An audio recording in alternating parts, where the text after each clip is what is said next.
আমি দেখাবো আপনাদের শাপলার বড়া।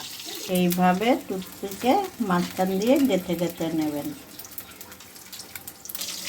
আর এর মধ্যে আমি ব্যাটারটার মধ্যে চালের গুঁড়ি, ছোলার ডালের বেসন দিয়েছি, লঙ্কা বাটা, আদা বাটা, ধনে জিরের গুঁড়ো, কালো জিরে, রসুন বাটাও দেওয়া যেতে পারে।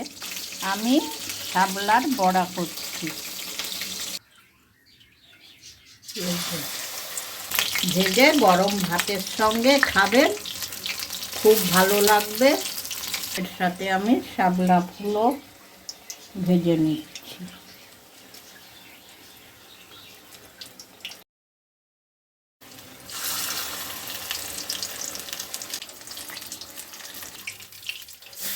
আমার ভাজা হয়ে গেছে, তুলবো।